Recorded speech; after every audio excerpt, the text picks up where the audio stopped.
Good morning, everybody. Today I'm going to start chapter 3 Geography, our changing Earth. How our Earth is changing. We have to discuss these things in this chapter. How how our Earth is changing, how these things occurred inside and upside the Earth. So there are some movements of the Earth. These are occurring the things movement. Sometimes these movements occur inside the earth and sometimes on upside the earth. So let's discuss in this video about the earth's movement. The lithosphere is broken into numerous plates known as the lithospheric plates.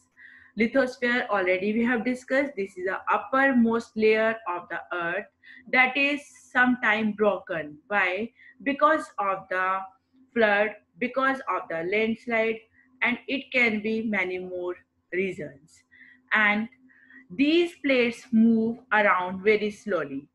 The movement of these plates cause changes on the surface of the earth. Movements, there are some movement inside the earth.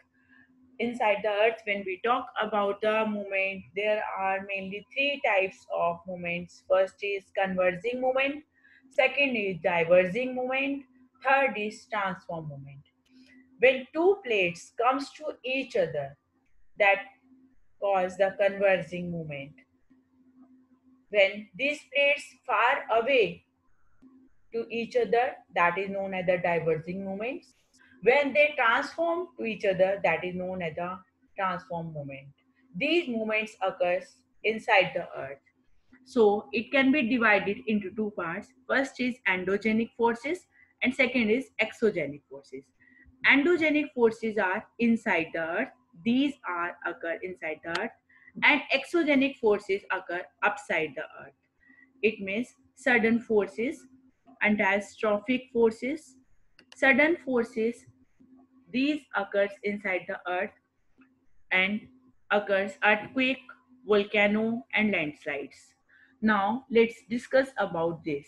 There are two types of earth movements, endogenic and exogenic. Already I discussed. Earthquakes and volcanoes are produced by the endogenic forces.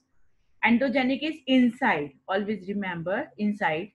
A volcano, what do you mean by volcano? A volcano is an opening in the earth's crust through which molten material erupts suddenly. Already in previous chapter we have discussed how volcano erupt. Volcano erupt because of the high temperature and heat and compression inside the earth. Because of that, it collected and it tried to come up on the earth's surface. When it tries to come up on the earth's surface, then volcano erupt. Sometimes some materials deposit inside the earth because of the less velocity. When velocity of the volcano will be more, then it will come upside. Then molten magma comes upside on the earth's surface because of the low temperature on the earth's surface. It deposits over there, then it is known as the lava.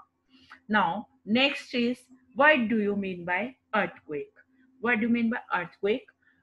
When the lithospheric plates move, the surface of the earth vibrates. When earthquake occur, then sudden vibrations occur on the earth surface. The vibrations can travel all around the earth. These vibrations are known as the earthquake. Okay, one next more example of the how earthquake occurs.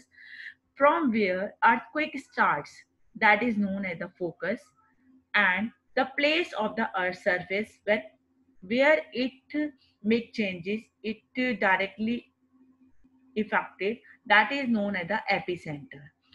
Three types of earthquake waves. First is longitudinal, second is transverse, and third is surface waves. Some common earthquake prediction methods include studying animal behavior. Fish in the ponds get agitated, snakes come to the surface. And we measure the earthquake by the seismograph, is a device used to measure the earthquake. The magnitude of the earthquake is known as the Richter scale. And one more thing, during an earthquake, one can take shelter under a kitchen counter. What things we have to measure at the time of earthquake that I'm going to discuss.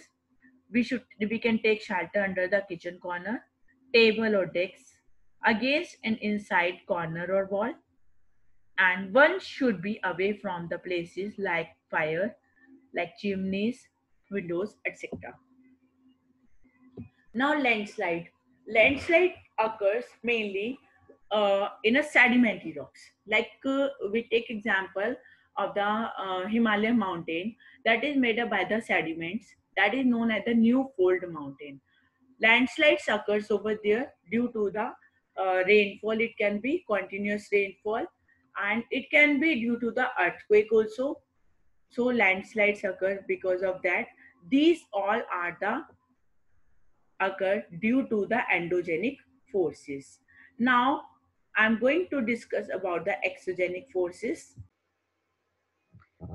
Exogenic forces are that act on the surface of the earth are called the exogenic forces.